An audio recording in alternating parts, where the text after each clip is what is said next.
And what is up, guys? Technical Stinkers here, back at you, checking in on the 3D print operation. If you're unfamiliar, I own a business that has nothing to do with 3D printing, so I'm trying 3D printing at home to see if I can prove the concept, sell some stuff online, and then hopefully, if I get it big enough, I can scale it up, approve the funds, and build out a little farm in my warehouse. I currently have this big warehouse and I have a lot of extra room, so why not? I'm a total novice at this. This is just exhibition, so if you want to join me in this process and see what I'm up to day to day, be sure to subscribe to the channel. What am I working on today? Well, I've got 4 Anycubic Cobra 2 Maxes. I have them for the big build plate, not because they're high quality, but they're all tasked on something. Over here on Cobra 4, I've got a D20 cube. Now, I've been doing the D20s on my Sovol, but I had a catastrophic failure, and until I could get that leveled and sorted out, I went ahead and started another one here with yet another roll of silk PLA, but I dialed the speed way down. Same sort of settings that I had on the Sovol, and it's looking like that 19, which was the source of the major error, looks like it's coming out pretty good. It looks pretty like clean.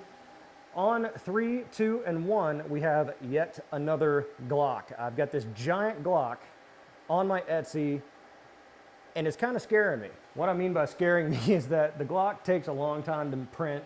I have to do post-production for it. I got it listed at $600. I've yet to sell one, but people keep adding it to their cart. And so I really like to sell one, but it kind of scares me a little bit because what if they do? Then I have to like produce one real quick. Now I have 2 in stock, but I don't have all the colors that I have available in stock. So I figured, let's go ahead and get ahead of it. I can drop the price because I'll probably do like a little discount or something, maybe into Christmas on the Glock. So a lot of people are interested in it. I feel like if I drop the price like $100, $150, then maybe a lot of people would be like, all right, I want it. And so I'm getting ahead of that. I'm going ahead and printing it. I've got the time. So I've got those going up there. They take a long time. The lower section takes like a day and a half to print. That doesn't sound good. We caught a failure live on video. Let's go ahead and stop this. Looks like we had a release.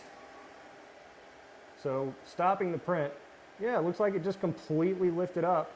Probably a corner lifted up, and then the head passing over it just kind of gradually peeled it off. That's wild. I've never had that happen before on the Glock. Here, don't do that.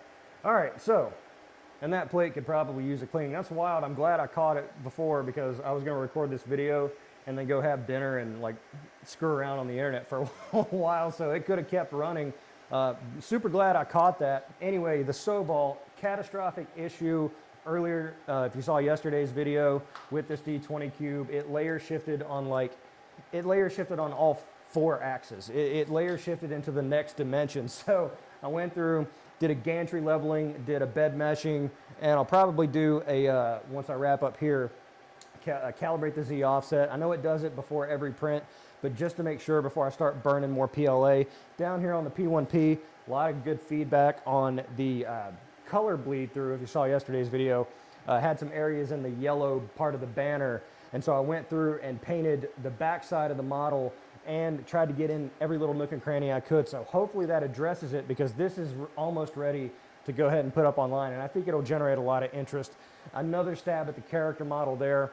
So everything's humming along just so. All right, and checking in on the little boy atomic bomb. This is the latest one we printed. We went and got ourselves some Army Green Rust-Oleum camouflage. Now this is a little different than what I painted the other one with, but this one said Army Green. Honestly, I'd probably like it to be a little darker green, but this is more true to actual Army Green, which is probably more true to what the actual device would have looked like. So got it all painted up here. It was fortunately only needed 1 can. So this is about dry. I'll probably go ahead and pop in the drag fins and these maybe this afternoon. So check the latter portion of the video, watch the whole video, but check the latter portion to see if I was able to get to that. There's some surface issues here. You know, I went through and scraped it and heat gunned it, but obviously I missed a few, but overall I think it's probably okay considering what I'll list it for. And I mean, it's kind of a showpiece. I mean, I think people will get the idea, but we'll see how that comes out. Going back to the Glock for a second, one thing I did want to work on is that if I do get a sale on one of these, this is quite large. And so the shipping cost is factored into the price, but I have some reservations about shipping it. I'm a little, concerned because it's, it's solid, but it's going to need a big box. It's going to need a lot of padding. And so my actual thinking is to 3D print a shipping frame for this model. And so I'm gonna have to figure out precisely what box I'm gonna use, and I'll probably look around on Uline and just go ahead and pick up a few that will accommodate this. I'll probably use some combination of foam packing, not just, you know, air pillows or something like that, because I kind of want this to really make it there in one piece. I don't want any breakage. I don't want any customer service issues. And, you know, if I'm selling it for several $100s, then I have plenty of room in there to work in the packaging. And so what I wanted to do was figure out the box and then 3D print some like rigid standoffs for like the corners. If you've ever bought anything heavy or anything that's come on a pallet, like a piece of equipment, they usually will ship it in a wood frame or a steel frame, and that just kind of like frames it out and keeps things from like banging into it or crushing the box. And so it would cost virtually nothing for me to do that, to just put something in the corners to keep it rigid, keep it solid, probably kind of like one of those, if you ever order a pizza, a really big pizza, in the middle, you know, when you're a kid, you think it's like a little bitty table. That's to keep the box from pressing down on the pizza. So think in a similar concept to that. Put something in the box. That way, when I ship it out, it's just sort of not guaranteeing, but, you know, helping ensure that it makes it to the customer. So I wanted to work on that today as well, along with all 7,000 other things that I'm working on. But it's always something new every day. Want to keep it interesting for you guys. Want to keep you coming back and watching. I don't want to, you know, again, commit to functional prints, which I prefer, but, you know, trying to keep it diverse. So this is the part of the video where I kick it over to my future self tomorrow morning to see how it all worked out. I know I should stay on topic, but this is just too interesting. The transformer went out on my neon sign, and I wasn't sure why, so I took it down. I ordered a new one, but then I saw this goo, and I saw it here. It looks like the I'm thinking the capacitor exploded inside of this thing. So, or it's coffee. Maybe coffee. Now, how would I spill coffee over there? Anyway. Hey, good morning, dear friends. Technical Stinkers here. It is the next day. It's Sunday, so we're going to keep it short and sweet, or maybe not, because we're monetized now, so we're going to have to drag this out to 40, 50 minutes to get more money. Checking in on the 3D print operation. What happened? Yes, another failure. At this point, it's becoming super ultra discouraging. With these D20 cubes in silk, I was optimistic because the regular PLA ones came out fine. But again, on this one, even with enhanced support, failure here on the, well, admittedly the sharpest overhang, the 13 and the 19, that's with me painting on additional supports. So I have some ideas and plans on how to possibly remedy that. Finishing up one of the lower sections of the slide here on Big Glock. I can't see up that high. I need my step ladder because I'm a short king. I'm not 8 feet tall. Let's go and see if it's actually working out.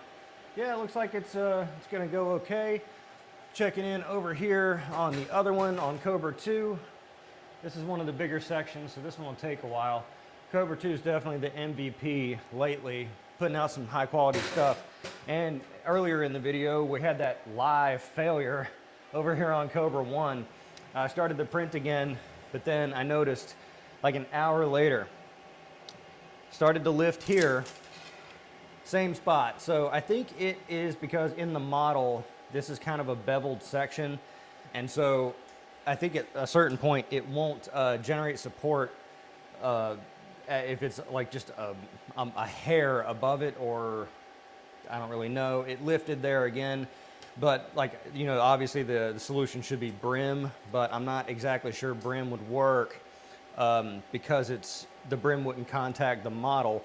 So I'm thinking that I'm going to, well, try brim and then maybe do it on another printer to see if it's the plate. I cleaned this this sheet with alcohol, and I've never used glue or adhesive or anything on my build plates, and I've never needed to.